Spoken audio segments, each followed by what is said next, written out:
છે કંકુ? કંકુને છૂટા છેડા જોઈએ છે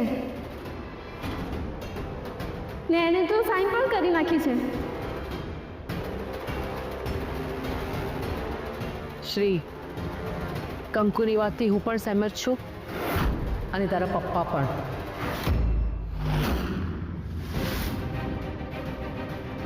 અરે આમાં આટલું વિચારવાનું શું? અરે ટાઢા પાણીએ ખસ ગઈ અને આમે આ છોકરી તારા લાયક નથી. નોકરાણી બહાર જ શોભે, બેડરૂમમાં નહીં. અને સુવા રાહ જુએ છે. જલ્દી સહી કરા કાગળિયા પર એટલે મારી બેનના મોઢે અજવાળું થાય.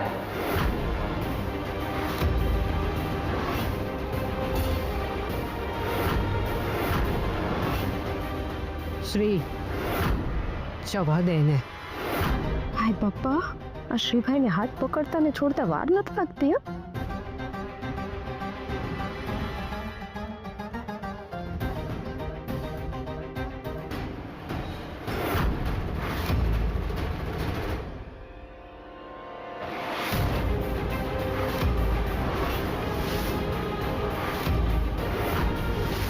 શ્રીને મુક્ત કરી દો.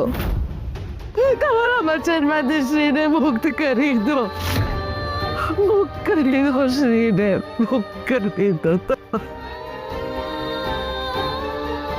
ચારુ, શબ્દો શોધ્યા વિના મનમાં જે પણ કંઈ હોય ને એ કહી દો પ્લીઝ. આખલા બાજતા હોય ને ત્યારે કીડીએ વચમાં નહીં પડવાનું. તમને મારી વાત સમજાય છે, છતાં પણ તમારે બધાની સામે સાંભળવું છે તો સાંભળો.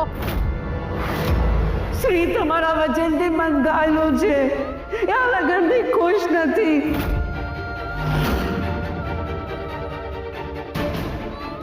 મેં આજે તમને બચાવ્યો કે લગ્નથી દુઃખી થઈને પેલા છોકરાએ શું કર્યો? દઈ દીધો ને એનો જીવ. મમ્મી, દઈ દે. મમ્મી ખોટી દિશામાં વિચારી રહ્યા છો તમે. મારી લીધે જો નાનો શેઠ પોતાનો જીવ દઈ દે તો હું નરકમાં જાઉં. બાની ચિંતા સાવ સાચી છે. ચારુ, શ્રી એવું કંઈ જ નહીં કરે. હું એને ઓળખું છું, તમે ચિંતા નહીં કરો. હા મમ્મી, એમની મારી વાતનો વિશ્વાસ કરો અને હું તમને પ્રોમિસ કરું છું એવું ક્યારેય નહીં કરું, ક્યારેય નહીં. હવે ખુશ? શ્રીભાઈ, તમે મમ્મીની વાત સમજી નથી રહ્યા. મમ્મી એવું કહેવા માંગે છે કે આજે નહીં પણ ભવિષ્યમાં ક્યારેક તમે કંકુથી કંટાળીને દુઃખી થઈને જો એનાથી પીછો છોડાવવા માંગતા હશો ને તો પણ પપ્પાના કારણે એને નહીં છોડી શકો. ઓલું કે ને સાપે ઉંદર ગળ્યા જેવું થાય. ના ગળામાંથી ઉતરશે ના ગળામાંથી બહાર નીકળશે. અને એવી સિચ્યુએશનમાં પછી તમે શું કરશો? ભાભી, હું દુઃખથી ભાગનારો નથી. પરિસ્થિતિ અને સંજોગોનો સામનો કરવો મારો સ્વભાવ છે અને એ સ્વભાવ મને મમ્મી પપ્પાથી જ મળ્યો છે. સાંભળ્યું ભાભી, સાંભળ્યું? લડવાનું અને સામી છાતીએ સામનો કરવાનું શ્રી તમારી અને મોટાભાઈ પાસેથી જ શીખ્યો છે. ચિંતા નહીં કરો ભાભી. ચાલો બધા, ચાલો સુવાની તૈયારી કરો. ચાલો. એક મિનિટ.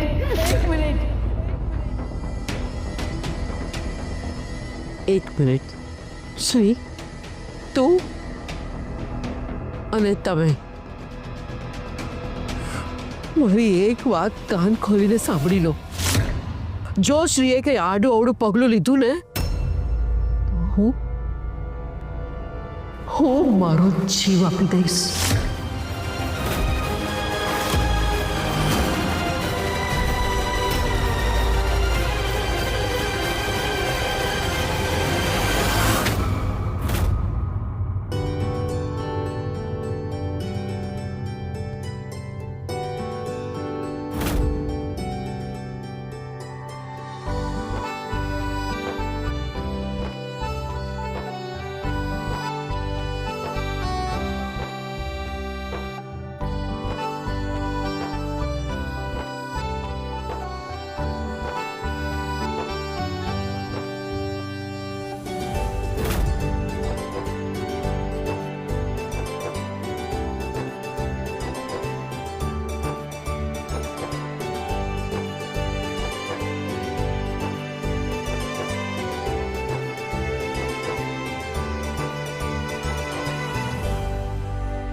માવડી, મારું તમને વચન છે, નાના શેઠને ક્યારેય એકે વાતનું દુઃખ નહીં થવા દો.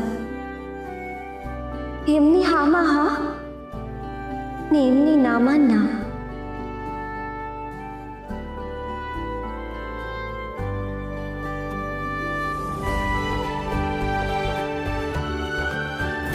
આનો ટાઈમ ઓછો છે, પણ આજે સબમિશન હતું એટલે આજ સાંજ સુધીમાં થઈ જશે guarantee.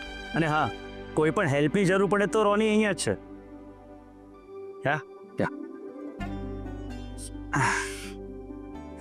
And by the way Shri, કંઈ ભૂલી ગયો તો કોંગ્રેચ્યુલેશન્સ મેરેજ માટે. લાસ્ટ વીક હતા ને? ના, 2 દિવસ પહેલા થયા છે. ઓહો, અને મેં તને અહીંયા બોલાવી લીધો. It's okay. આજે જ મારા પપ્પા પાસેથી સાંભળ્યું છે, જે માણસ કામની કદર નથી કરતો, કામ એની કદર નથી કરતો. એકદમ સાચી વાત છે. ચાલ, ટેક કેર, બાય. હા રોની, તું પણ જઈ શકે છે. કંઈ કામ હશે તો બોલાવીશ. Sure sir, all the best. Thank you.